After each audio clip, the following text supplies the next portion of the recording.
Գոյամարտ հեռուստասերիալում իրադարձությունները գնալով ավելի են լարվում և այժմ պատմության կենտրոնում արդեն ոչ միայն հին գաղտնիքներն են,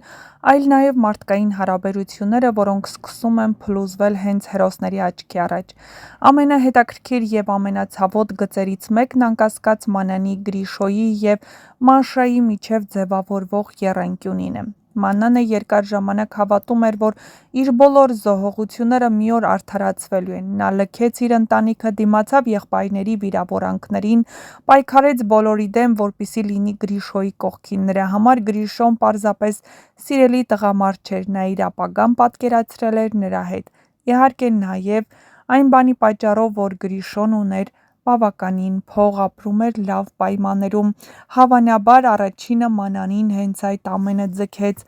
բայց ամեն ինչ այդքան էլ հեշտ չէր, ինչքան պատկերացնում էր Մանանը։ Վերջին զարգացումները ցույց են տալիս, որ հենց այդ պատկերացումները սկսել են փլուզվել։ Գրիշոն գնում է Մանանի մոտ։ Առաջին հայացքից դա կարող էր հաշտության փորձ լինել, կարող էր թվալ, որ նա վերջապես հասկացել է իր սխալները և ցանկանում է վերադարձնել կնոջ վստահությունը,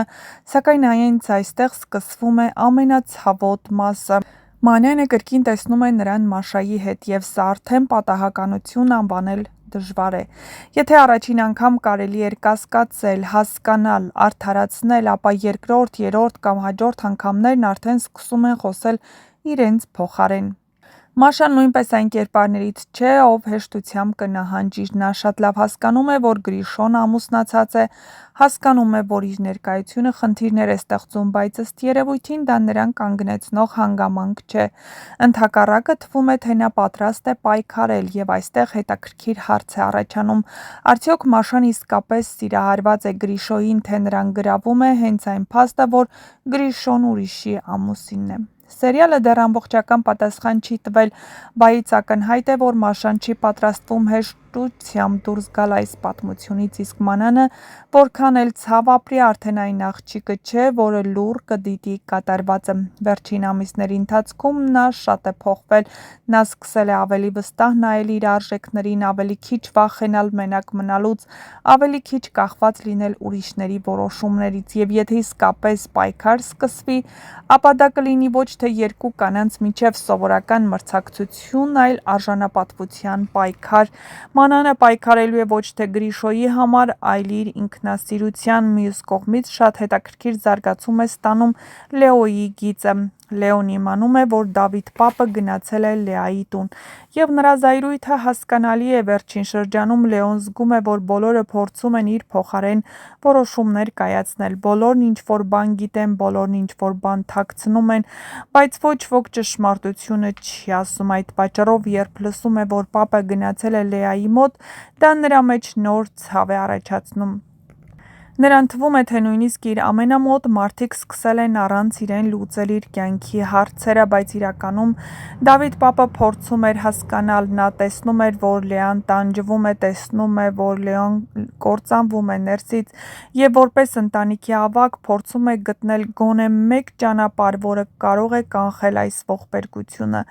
Դավիթ պապի համար Լեան երբեք պարզապես Հունանի աղջիկը չի եղել, նա վաղուց դարձել էր ընտանիքի մի մասը։ Դրա համար էլ նա գնում է խոսելու, ոչ թե համոզելու, ստիպելու, այլ հասկանալու, սակայն Լեան կրկին ստում է։ Նա ասում է, որ չի սիրում Լեոյին, և թերևս հենց այդ պահին սերիալի ամենատխուր տեսարաններից մեկն է ստեղծվում, որովհետև բոլորը գիտեն, որ դա սուտ է։ Գիտի Դավիթ պապը, գիտի հեռուստադիտողը, գիտի ինքը Լեան։ Նույնիսկ եթե Լեոն ներկա չլինի, նա նույնպես կզգար դա։ Լեան ասում է այդ խոսքերը ոչ թե որովհետև զգացմունքները կորել են, այլ այն պատճառով, որ շատ է սիրում։ Եթե չսիրեր, չէր տանջվի։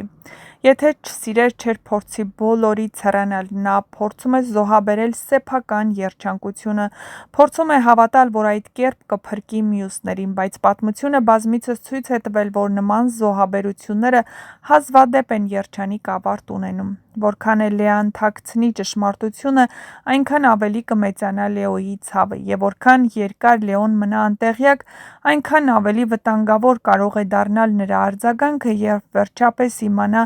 ողջ ճշմարտությունը։ Հետաքրքիր է նաև այն, որ այս պահին գրեթե բոլոր հերոսներն ապրում են կեղծ իրականության մեջ։ Լեան ձևացնում է, թե չի սիրում, Լեոն ձևացնում է, թե կարող է ապրել առանց պատասխանների, Գրիշոն ձևացնում է, թե կարող է պահպանել երկու աշխարհները միաժամանակ, Մանենը փորձում է ձևացնել, թե դեռ հավատում է ամուսնությանը, Հունանը ձևացնում է, թե դեռ վերահսկում է իրավիճակը, բայց այդ դիմակները շատ երկար չեն կարող մնալ, և հենց դա է առաջիկա սերիաների ամենահետաքրքիր մասը, որովհետև վաղ թե ուշ յուրաքանչյուր հերոս ստիպված է լինելու կանգնել ճշմարտության առաջ, Մանանը Գրիշոյի իրական դեմքի, Գրիշոն իր ընտրության հետևանքների, Լեան սեփական զգացմունքների, Լեոն իր անցյալի ամբողջական պատկերի,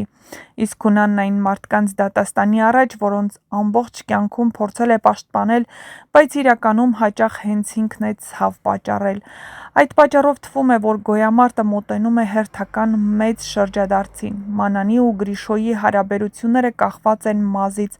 Լեայի ու Լեոյի սերը կանգնած է ամենադժվար փորձության առաջ, իսկ ընտանիքների միջև թաքնված ճշմարտությունները շարունակում են աստիճանաբար դուրս գալ մակերես, և որքան էլ հերոսները փորձեն թաքցնել զգացմունքները, մեկ բան արդեն ակնհայտ է՝ ոչ Մանանը կհամակերպվի նվաստացման հետ, ոչ Լեան կկարողանա ամբողջ կյանքում ձևացնել, թե չի սիրում Լեոյին, իսկ երբ այդ ճնշված զգացմունքները վերջապես դուրս գան, գոյամարտի ամենահուզիչ և ամենապայթունավտանգ սերիաները դեռ առջևում կլինեն։